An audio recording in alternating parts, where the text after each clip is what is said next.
Hello and welcome to our latest web seminar from BitGardener. My name is John Kowalski. I'm part of the marketing team here, and today we're talking effect coatings. We are recording this, so immediately following the presentation, you'll receive an automated email that will contain the link. Also use that if you have any follow-up questions for today, and we can route that to our presenter or one of our other technical experts. Also, if you have any questions during the presentation, please log them in the chat box located in the bottom right-hand corner of your screen. Time permitting, we'll get to them. If for some reason we do run out of time, we'll contact you directly to make sure those questions are answered. So today we're talking effect coatings. Your presenter is Senior Application Specialist, Mr. Corey Cohen. So with that, Corey, it's all yours, sir.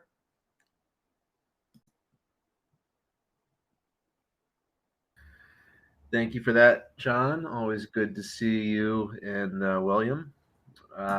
Today's topic is, in fact, effect coatings. And by effect coatings, we mean pretty much coatings that contain pretty much any type of pigment other than just absorption pigments. Absorption pigments are normal everyday pigments that give things their color, but effect coatings are a little bit different. They include things like metallic coatings, so those are things like aluminum flake that tend to do things like accentuate the curved profile of nice curvy automobiles and things like that. Pearlescent coatings, which cause what we call a color flop effect, where the actual hue of the coating is changing depending on the evaluation angle. And then we have effect finishes with certain special types of glittery effects like Xeralics and Luxans. And so this is important for a number of reasons. A lot of different products use effect coatings, not just automobiles, but things like appliances, as well as a number of different vehicles, trains and planes and things like that. Often use effect pigments like this. And so it's important to know how to effectively evaluate effect pigments so that all the different components, all the different parts of whatever product you're working with match and look good next to each other.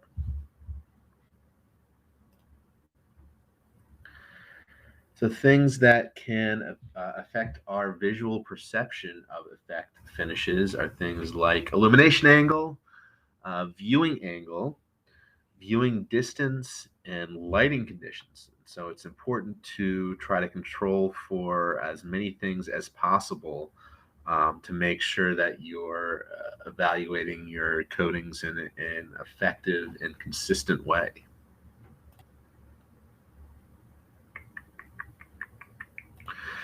So there are a few different ways we look at coatings, effect coatings in particular. So one is called the face, and this is just when you're looking at something head on. So what we have is we have the illumination angle here. This is the light source, which in this case looks like it's the sun. So the light is hitting our surface at this angle. The opposite angle to the light source is what we refer to as the specular angle, or sometimes the gloss angle. And so if you were looking at a surface at the specular angle, what you would see is a direct reflection of that light source, which we often refer to as glare. So if you're looking at a glossy surface and you're seeing glare, you're actually looking at the specular angle, the opposite angle of the light source. And so typically when we want to evaluate the color of a surface, we don't evaluate it at the specular angle. We evaluate it at a diffuse angle, which in this case, if we're looking at it head on, we call the face. So that's a typical way to evaluate color, whether it's effect pigments or just solid colors, which are how we refer to colors that only have absorption pigments in them. But particularly when we are dealing with effect colors, we want to also evaluate the surface at what we refer to as the flop angle. And so here again, we have the light source, the illumination angle. This is the specular angle, and so typically the flop angle is a very wide angle, very, very far from the specular angle. So here's the specular. We're at a very far angle from the specular. That's referred to as the flop angle. And it's called the flop angle because that's where we typically see the most flop, the most light dark flop, or the most color flop at a angle very far from the specular. And when it comes to effect pigments, metallics, where you're going to get light dark flop, or pearlescence, where you'll get some color flop, it's important also to evaluate the travel, meaning how the appearance, how the color and appearance of your surface is changing from angle to angle. So typically you don't just want to evaluate at one or two angles. You want to kind of move your surface, or change your evaluation angle to intermediate angles, and evaluate how the color of the surface is changing in appearance as it moves through those angles.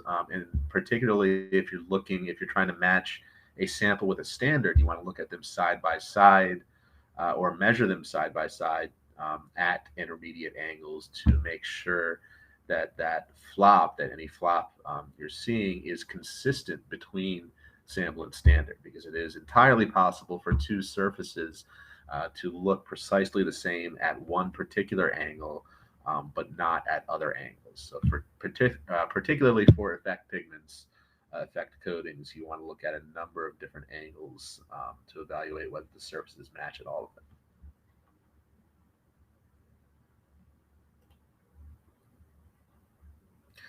So I want to talk a bit about outdoor evaluation of effect surfaces. So again, this could be things like cars, trucks, boats, planes, jet skis, things that are, of course, often used outdoors. And because they are used outdoors and are often very big, they are often evaluated outdoors. So when you build an entire car or boat or what have you, typically you're not going to take that boat into some sort of room and look at it under a light booth. You're just going to look at it outdoors to make sure that it looks good. And so it's important to understand, when we do evaluate something outdoors, what we're actually seeing, because there are a number of different variables that we may not even realize are affecting the way we see things. So one variable, or I should say two variables that we're seeing here in this slide. One is the geographical location, and two is the time of year, or time of day, because all those things are going to affect the angle of illumination, the angle of the sun. So for example, in Munich, on June 21st, at, I believe this is meant to be at noon, the incident angle on a vertical surface, the angle between the sun and that surface, is going to be about 61 degrees. That's June 21st, the summer solstice, when the sun is highest in the sky. At the winter solstice, when the sun is lowest in the sky, that incident angle, even at the same time of day, is going to be much, much lower. And so on December 21st, the incident angle on that vertical surface is actually 18 degrees rather than 61. So there's a huge, huge difference between these illumination angles, just given the time of year. We're in the same exact place, same exact time of day, but drastically different angles depending on the time of year. Of course, right in between, we have the spring and fall equinox, when the sun is going to be in the same position in the sky on these two dates. And here we're looking at an incident angle of about 40 degrees. So it's important to be aware that the sun's position in the sky is going to change, not only based on the time of day, but also on the time of year.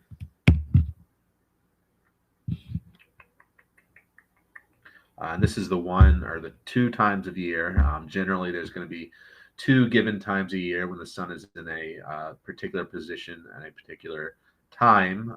And so that perfect incident angle that we like to use, the illumination angle we like to use at 45 degrees, will happen in Munich at noon on both March 29th and September 6th.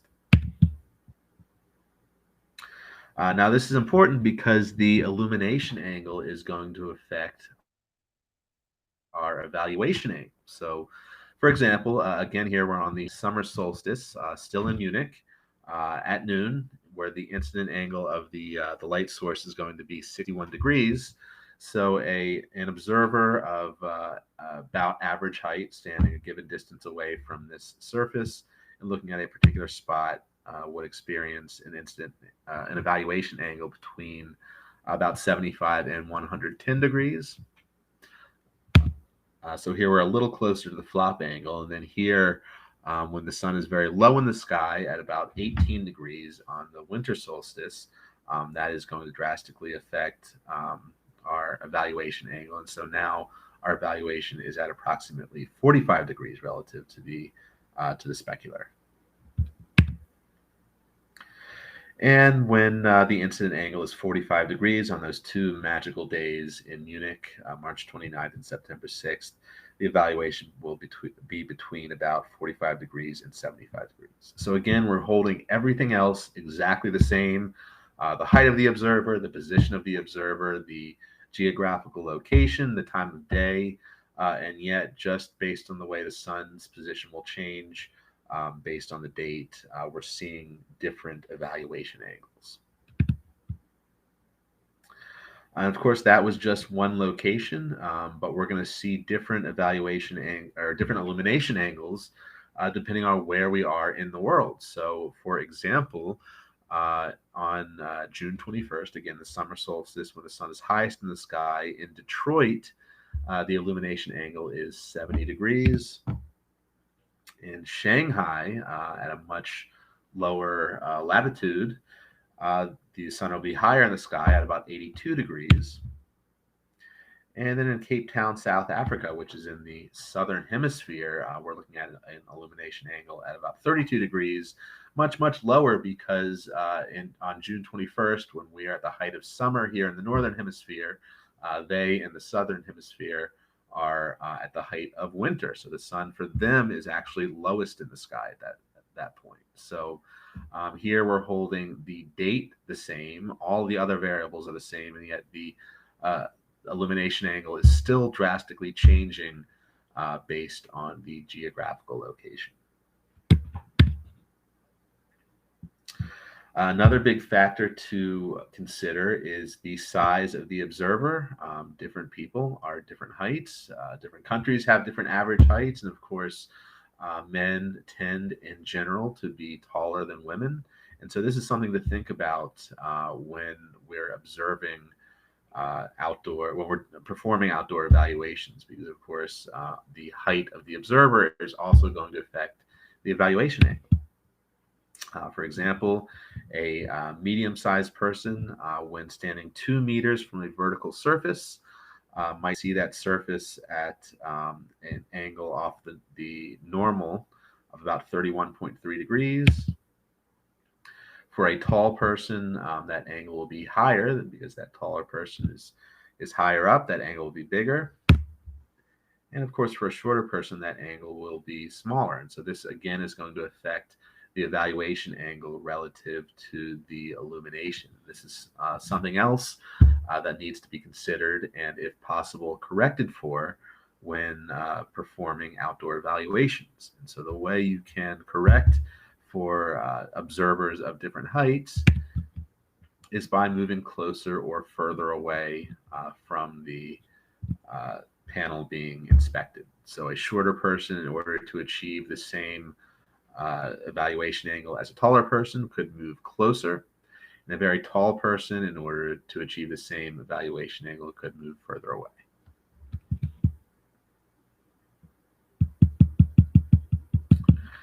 And another big consideration is where exactly we're looking on the surface being evaluated. So up till now, we've only considered perfectly vertical surfaces. But the exact spot we're looking at and the orientation of the surface is also going to affect our evaluation angle. So here we have an illumination angle. I believe this is meant to be 45 degrees, and we have an observer of average height. So we're now controlling again for the height. But now this observer is looking at this perfectly vertical surface and seeing an evaluation angle of approximately 75 degrees relative. This is measured off of the specular angle. So we have 45-degree illumination, the opposite specular angle, and then this angle in between is considered the evaluation angle. And so here for this perfectly vertical surface, it will be about 75 degrees. If the observer moves their eyes up just a little bit to where that curvature of the surface causes it to be tilted upwards just a little bit, now he's looking at a much, much smaller angle. So here, the sun is in the same position, the light source is in the same position, but because the orientation of that panel is slightly different, now here's the specular angle, and that observer standing in the same position is looking at a much, much smaller evaluation angle of approximately 25 degrees. And now if that observer moves his or her eyes lower down, where the panel is now curved downwards, that causes the specular reflection of this light source to move to a much broader angle. And now the observer is evaluating the surface at between about 75 and 110 degrees.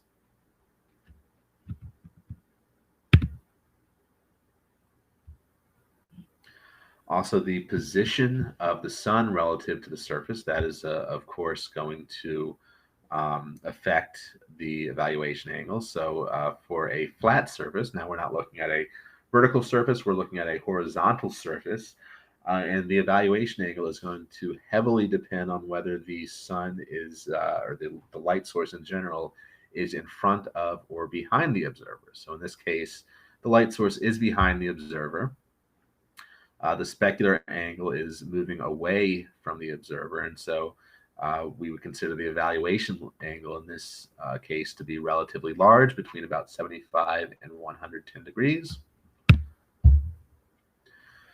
Whereas if we're looking, so previously it was looking up, further up, and now the position of the specular angle relative to the observer is over here. And so the evaluation angle is much smaller now, between 45 and 75 degrees.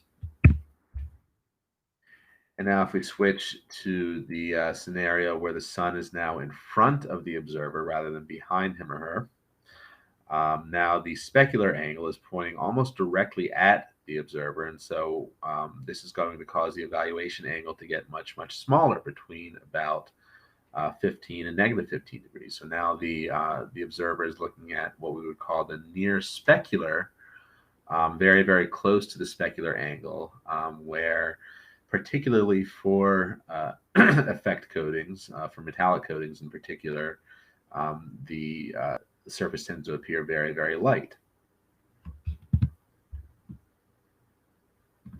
And of course, if the observer moves his eyes to a different part of the vehicle, that again changes the position of the specular angle, and now we're looking at somewhere behind the specular, closer to negative 15 degrees.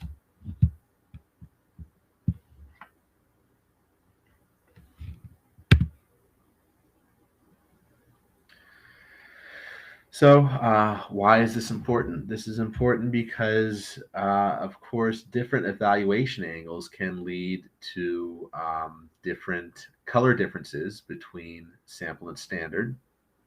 And that can cause disagreements if different observers are looking at different things. So here we have some actual measurement data taken with our BYK, our multi-angle color instrument. So we have the delta E at 6 different angles, 6 different evaluation angles between negative 15 and 110 degrees. And so an observer evaluating this surface at 25, 45, 75 degrees might say that it looks like a pretty close match to the standard. And someone looking at the near specular negative 15 or 15 would say this is not so great a match. So the evaluation angles are very, very important. Again, because it is entirely possible for two surfaces to match very well under one evaluation angle, but not under another.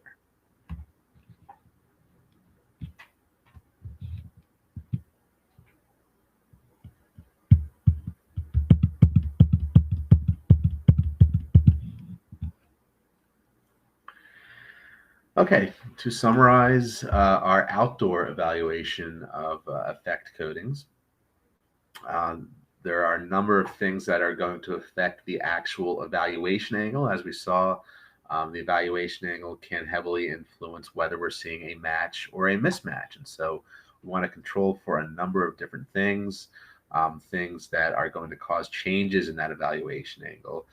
For example, the influence of the sun's position, which is affected by things like time of day. Typically, it's preferred to do outdoor evaluations between about 10 a.m. and 2 p.m., as close to noon as possible, so that the sun is highest in the sky.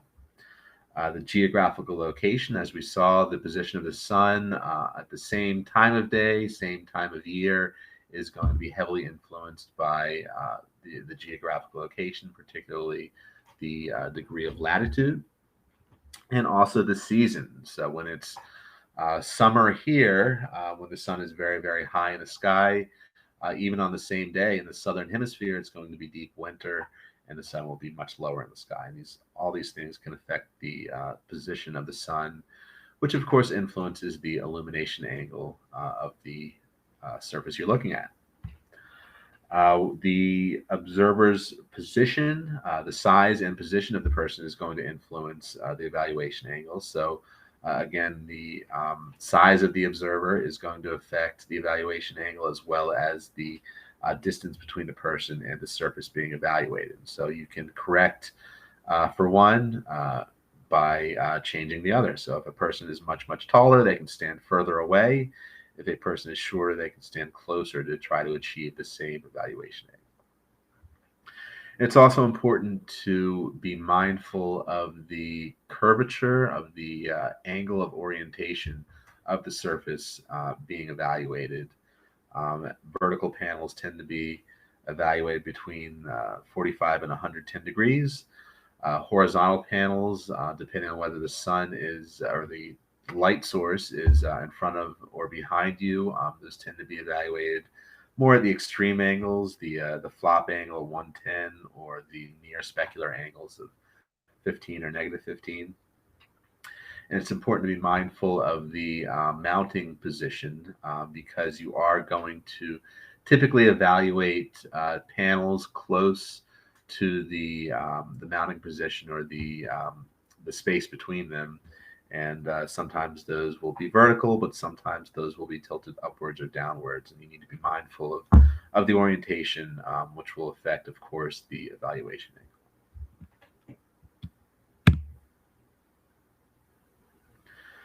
Okay, so that was outdoor evaluations. Now we're going to talk a bit about indoor evaluations, which are generally achieved with a light booth or luminaire setup. So here we have a standardized evaluation platform as specified by this automotive standard test method, SAE J361, calls for this particular setup. You can see it specifies not only the angles of the light source, the luminaires, at 30 degrees off of the horizontal, but of the viewing platform as well. So this is a typical setup. These are our BYK Spectra Pro luminaires, and this would be a typical setup for indoor visual evaluations.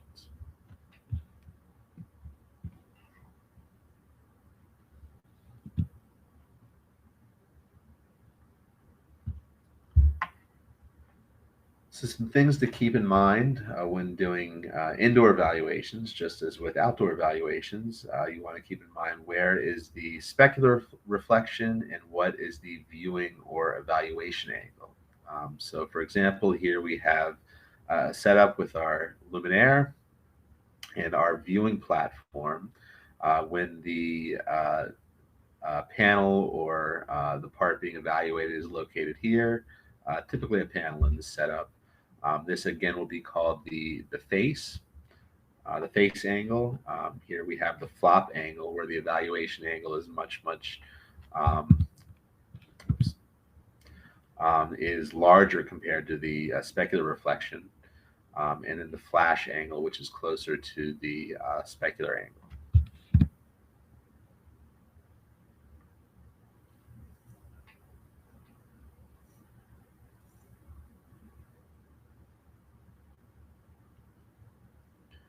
So the evaluation angle of the panel or of the observer relative to the panel can be achieved not just by changing the angle of the panel, but by changing the position.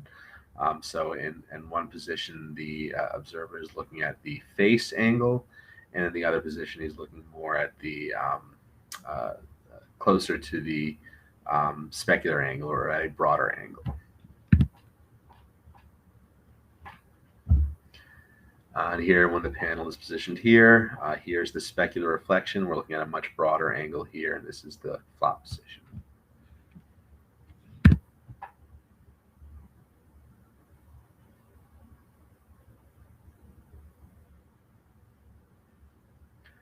And here again is the flash position. Again, this is when the evaluation angle is very close to the specular. So when the panel is in this position, here we have the illumination, and then the specular angle given by the blue lines, and then the white lines are the evaluation angle here.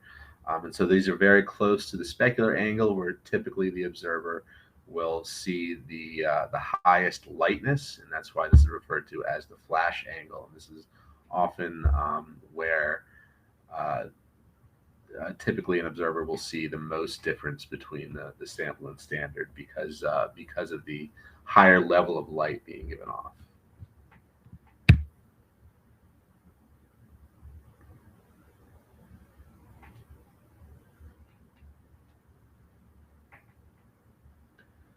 So when it comes to evaluating particularly metallic coatings, the appearance depends not only on the color, but also on the sparkly effect that you get off of those individual pigments. And that has to do largely with the illumination conditions, our evaluation of that. So a sunny sky or direct illumination causes these types of surfaces to what we call sparkle.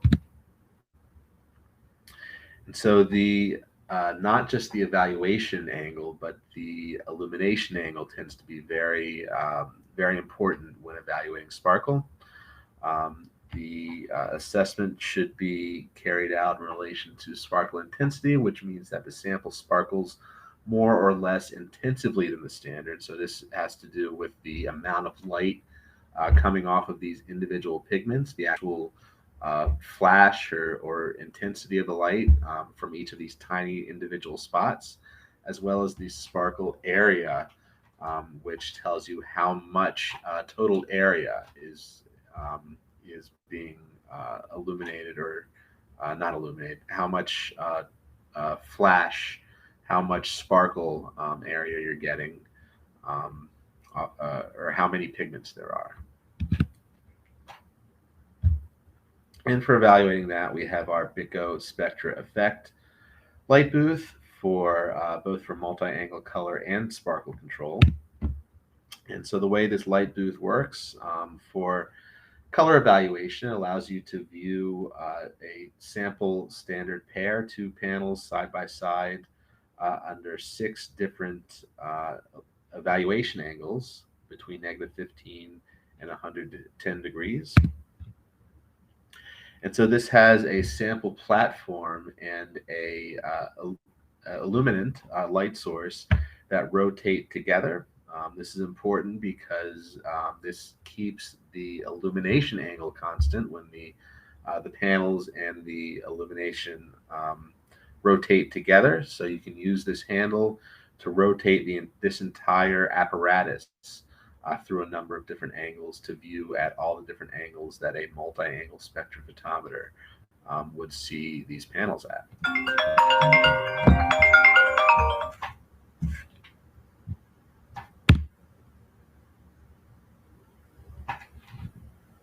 So here we have 45-degree viewing with 45-degree illumination, and the panel or the apparatus is rotated, and so the illumination stays consistent because this entire thing is rotating together, and now we're achieving a 25-degree viewing angle. So again, the light source, the angle of the light source is kept constant, and only the evaluation angle is changing in this case. Whereas when we evaluate sparkle, because of the way we want to evaluate the orientation of the metallic flake in the coating, now we do want to change not the illumination angle, but, or I'm sorry, not the evaluation angle, but the illumination angle. And so this actually has 3 different illumination angles to allow us to view sparkle at 15, 45, and 75 degrees off the normal. And these conditions correspond exactly to the way our BYK instrument measures. 6 angle for color measurement, 1 angle illumination, 6 angle detection, and then for sparkle measurement, 3 different angles of illumination with 1 angle of detection.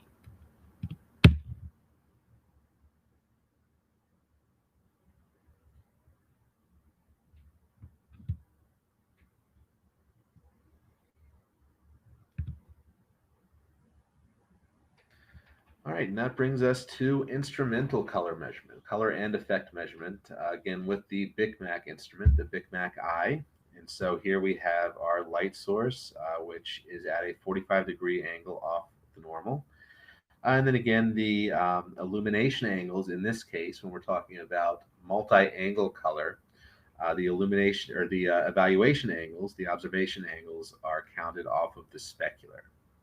So this is a little bit different than the convention for solid color, where for example, a 45-0 instrument would have 45-degree illumination and 0-degree detection, which in this case we're calling 45 degrees. For multi-angle color, again, it's measured off of the specular. So we have specular angle here, 15-degree evaluation angle, 25, 45, 75, and 110. And the reason we need that is, again, because of flop, light dark flop or color flop. So with metallic colors, we tend to see light dark flop. And so here we have an example of a solid green color measured at 5 different evaluation angles between 15 and 110 degrees. And here we have the spectral reflectance curves at each angle. And we can see that they're actually right on top of each other. So we know that the color isn't changing here very much from angle to angle because the spectral reflectance curve is very, very similar. And that makes sense for a solid green color. Remember, solid means there are only absorption pigments in this coating. There are no effect pigments. And so we're not going to see as much of a flop, or really any flop effect, as we would with metallics. But here now, we add metallics, we add aluminum flake, for example, to this coating. And we are seeing now drastic differences between the 5 different evaluation angles. And we can see that for each of these curves, the general shape is the same. And that tells us that the hue of the surface, the green color, is going to be essentially the same from angle to angle. But the amount of reflectance changes depending on the evaluation angle. And so we can see that this is going to exhibit light dark flop, meaning there's no real color change from angle to angle, but there is a significant change in the lightness of the surface.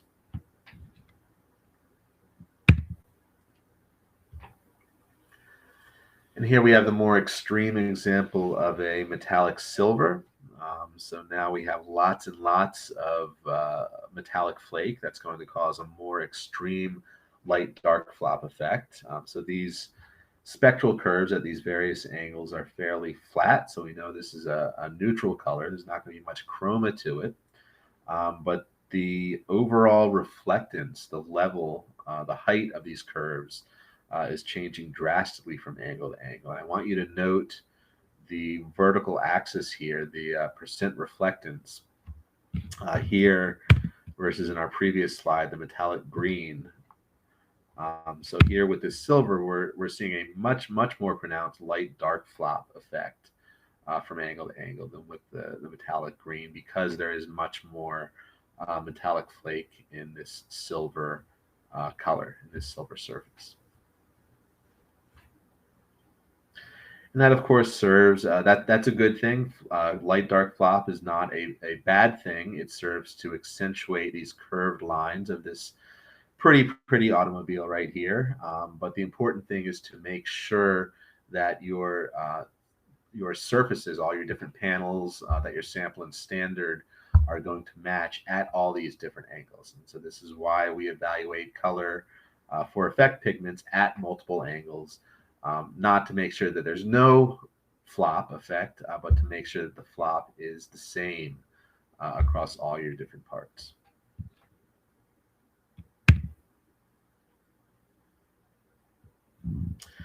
So that flop is going to be heavily influenced by things like the orientation of the flake as well as the size of the flake.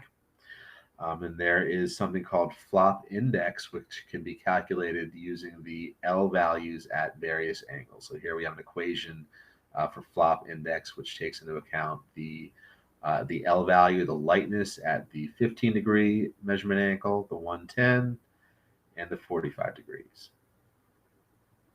So again, for all of these measurements, the illumination angle is the same. It's only the evaluation angle that, or the observation angle that's changing.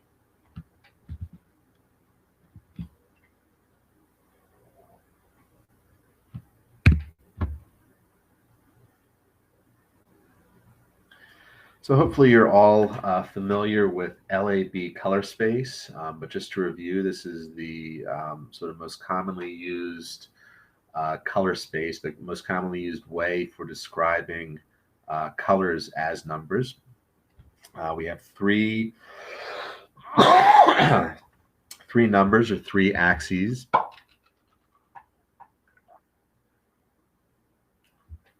We have the vertical axis, which is the L axis, which stands for lightness. So the higher the L value, the lighter the color. A stands for red or green, a positive A value indicating red in the color and a negative A value indicating green. And then we have B, which is blue to yellow, with positive B indicating yellow and negative B indicating blue.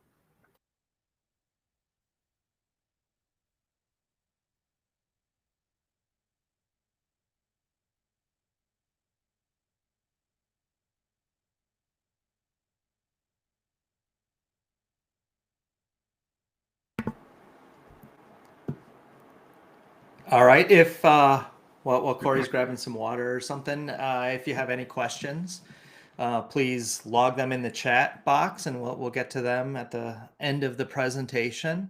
Also, keep in mind that you'll be receiving a link to the recording of this if you'd like to listen to it later, share it with colleagues, use it at date night, whatever you like. You good, Corey? I'm good. Thank Awesome. you.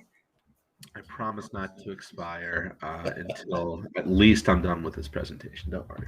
Okay, that's good, because I can get through a certain amount of this, but to your level, not so much.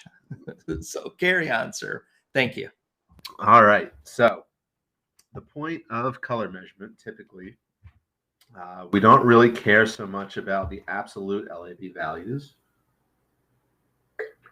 What we really want to know is the color difference. We have a standard or a target color, and then we measure our sample, and we want to know how close our sample is to our standard. And so we calculate these delta values.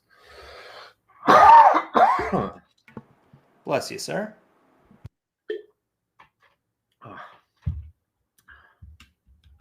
Sorry, everyone. Okay, so we take the difference in the L value between our sample and standard, and that tells us the difference in the lightness, how much lighter or darker our sample is than our standard.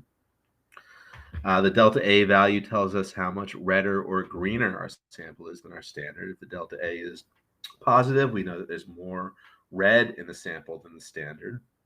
If it's negative, we know that there's more green. And then the delta B value tells us how much yellower or bluer our sample is than our standard. But really, ideally, we want to simplify things. And we do that by calculating the delta E value. The delta E value is a single number that tells us the overall color difference between two colors.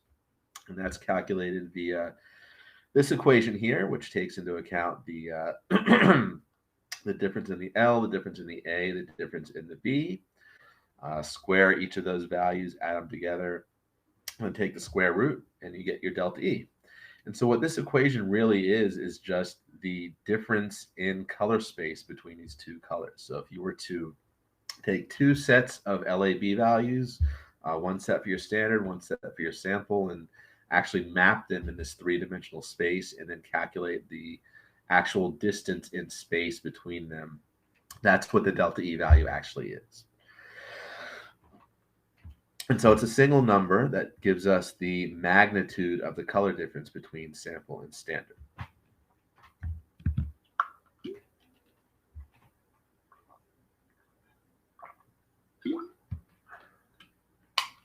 Now, the delta E star equation is far from perfect. And so there are a number of what we call improved color systems or improved color difference equations that make color space more uniform. To sort of summarize, the visual difference between two colors or our visual acceptability, I should say, changes depending on where we are in color space, where we're looking. So, for example, our eyes, we tend to find it much easier to see small differences in achromatic colors or neutral colors like grays than in very chromatic colors. And the delta E star calculation doesn't take this into account. And so, for example, a delta E of 1, a color difference of 1 for two gray colors may look very, very obvious to us. It may look very obvious to us that those two colors are very different if they have a delta E of 1. Whereas for a very chromatic color, like a chromatic green, for example, a delta E of 1 may not look like so much. And so we want a color system that reflects that we, excuse me.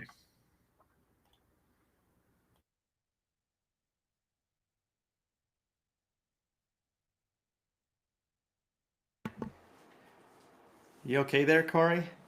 Allergies getting you? So we'll wait for him. He'll just be momentarily away. But yes, any questions, comments, feel free to put them in the chat box and we'll get to them concluding the presentation.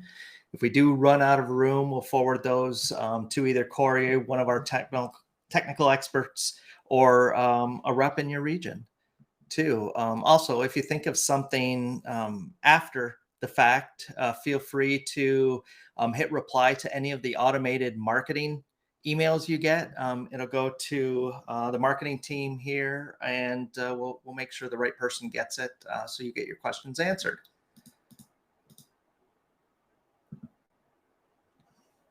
Again, John, I'm back. You back? You alive? All right. Let's do this. Again, allergies, cold, what's going on? Allergies. Yeah, my throat gets rough this time of year. Sorry, everyone.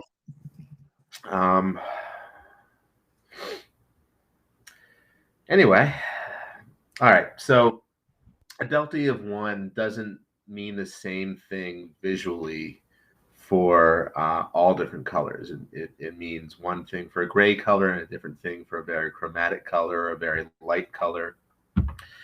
And so the idea is we want to have a difference equation where we can have the same tolerance for all colors, meaning a delta E of 1 looks like the same difference for a green color as it does for a gray color. And so there are a number of color difference equations, improved color difference equations, such as delta E 94, 2000, CMC, that seek to make those color differences more uniform across color space. But when we're dealing with metallic colors in particular, those don't always work so well. What we want is a color equation specifically for effect colors, and that is the delta E DIN equation, specifically DIN 6175 Part 2 is the foundation for most improved color difference equations used for metallic colors today. And so that takes into account not just the position of the standard in color space, as all of those other color equations do, but the DIN equation actually takes into account the evaluation angle in the calculation. So I'm not going to go heavily into this. I don't think I have the life force to do that right now, but just wanted to show you what this looks like, and that this is also dependent on the evaluation angle. We do have a webinar coming up, I believe next week, on Wednesday and Thursday, on color systems specifically. So we will go in depth into that topic, not for effect colors, but if you want to learn more about improved color difference equations in general, we will be doing that. Check that out on our website. You can see our webinar for color systems next week. That is assuming that I am not dead by then. Okay, and finally, we wanted to get into sparkle evaluation, or evaluation particularly of effect pigments. And so color is the integral of the spectral reflection over the measured area. Basically just meaning it's when color is measured, it's going to take into account all the pigments. It's going to take into account the effect that the detectors are seeing from both the absorption pigments, which give the surface its color, green, blue, red, what have you, as well as those very sparkly metallic pigments. And so all of that is sort of going to be combined in the color measurement. And so there can often be visual disagreements because that that information sometimes is not specific enough. There's no differentiation between the base coat color and the reflection you're getting off of those metallic flakes. And so special effect pigments cannot sufficiently be characterized by color alone. So I know I talked a little about this with the visual evaluation, but when it comes to evaluating sparkle, that's done under direct illumination, such as a sunny sky. And so for surfaces that have metallic flake in it, or sparkle pigments, that color is going to sparkle. You're going to see this brilliant, sort of pleasing, sparkly effect that we see in many different automotive surfaces, primarily. But under diffused illumination, such as a cloudy sky, diffused illumination means rather than the light source coming from one direction, the light is going to hit the surface from all different angles. And so one negative effect you can get with these effect pigments is that you can sometimes see a sort of salt and pepper effect, a sort of grainy pattern under diffuse illumination. And so we want to evaluate both the sparkle effect as well as that graininess effect that we get under these different lighting conditions.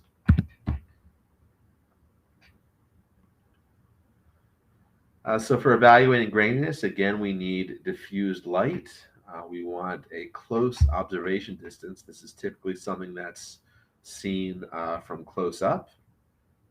And in this case, because of the diffused lighting conditions, the observation angle is not terribly important. So things that can cause graininess in an effect pigment or an effect coating could be the flake type or size, disorientation of the flake if it's not oriented the way it should be, or agglomeration of the particles. If the particles don't stay separate, if they start to come together and glom onto each other, that can cause this graininess effect.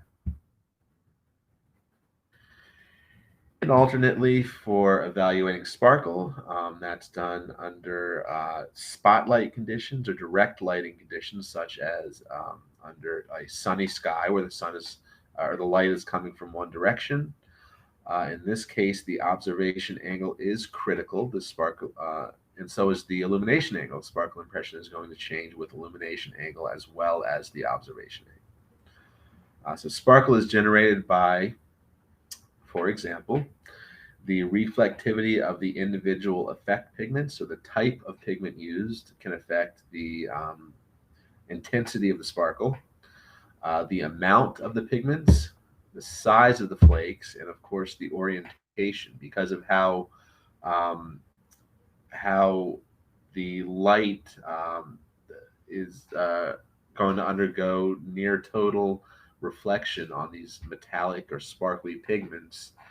The orientation is very, very important for our visual impression.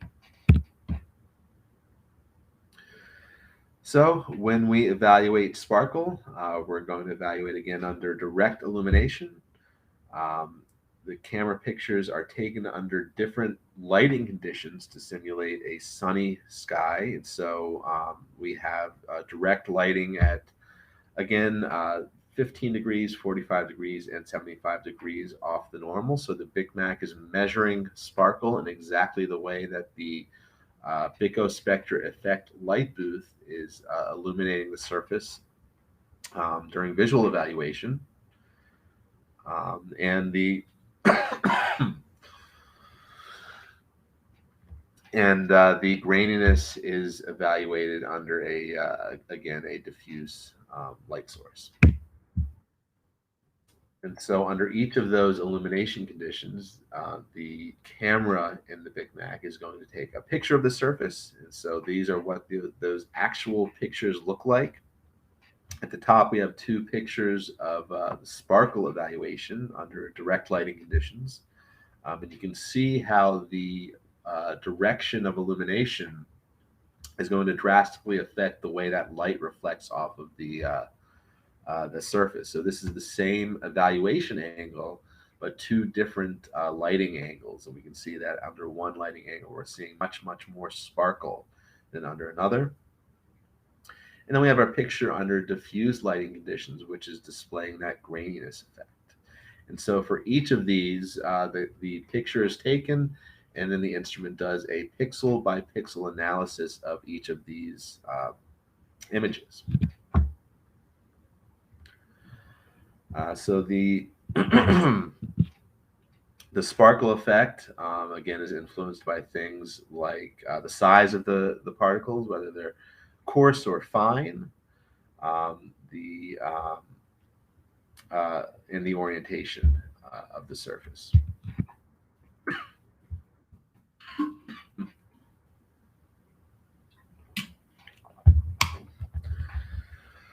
So to summarize, the Big Mac eye performs multi-angle color measurement with 45-degree illumination and 6 different evaluation angles. Sparkle characterization with direct illumination at 3 different angles and the detection normal to the surface, and then graininess characterization using diffused illumination and again detection normal to the surface. So the combination of these 3 types of measurements in the Big Mac provide your overall evaluation of your effect coatings. Back to you, John. Awesome job, Corey. Thank you very much. Like I said, if anyone has any questions, log them in the chat area. But just one question for me, Corey, is there, what do you see the biggest challenge when looking to measure and evaluate effect coatings? Is there something that you see a lot with customers on something they're doing that isn't helping their measurement efforts, or is there something that you see them doing that's generally a correct procedure that you'd like to mention for just a minute or so?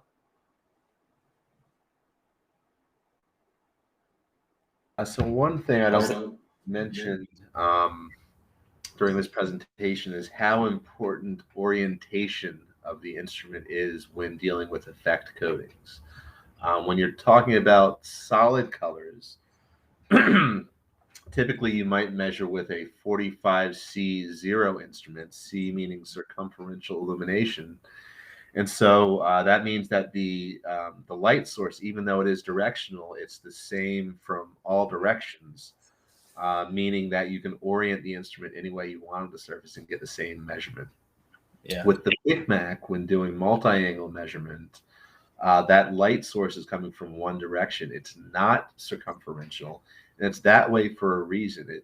It's because usually these effect pigments, these effect coatings are going to be viewed outdoors where the light source is the sun.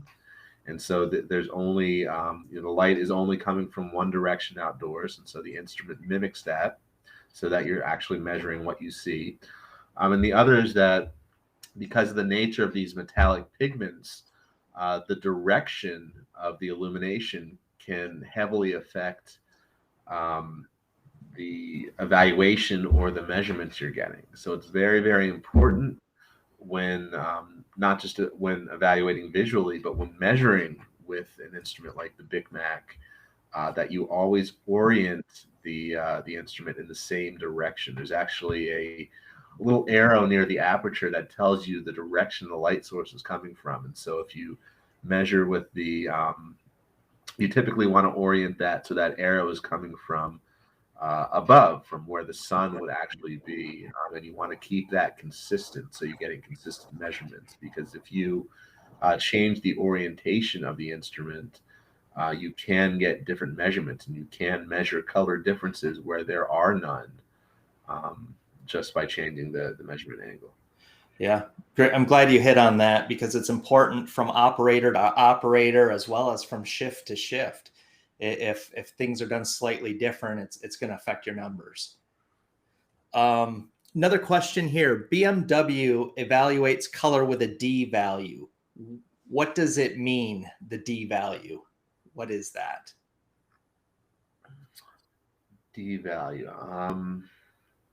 I don't know of anything referred to as just D value. Could it possibly be DEI? So every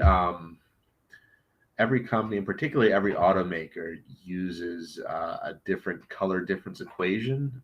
They all like to have one that's named for them. So there's DE, BMW, D, GM, D, Kia. They're all based on that DIN 6175-2 equation, just with slight variations. But I'm pretty sure they do use the DE BMW value. Okay. Does that help, Mario? See, we can follow up with you also. Okay, it does help. Great. We'll follow up with you also just to make sure you're good on everything. But with that, thank you, Corey. Thanks for pushing through despite the allergy attacks. Glad you didn't die. Hopefully you can sign off for the day and like get some rest or something. But great presentation as always, great information. We really appreciate your expertise. Thank you all for attending. We look forward to see you on future Bitgarner web seminars. If there's anything we can do to help, whether it's effect colors, color appearance, physical test, methods, we'd be glad to help. You can hit reply to any of the marketing email messages you get, or contact your local sales rep. So with that, thank you for attending, and have a great rest of your day. Thanks again, Corey.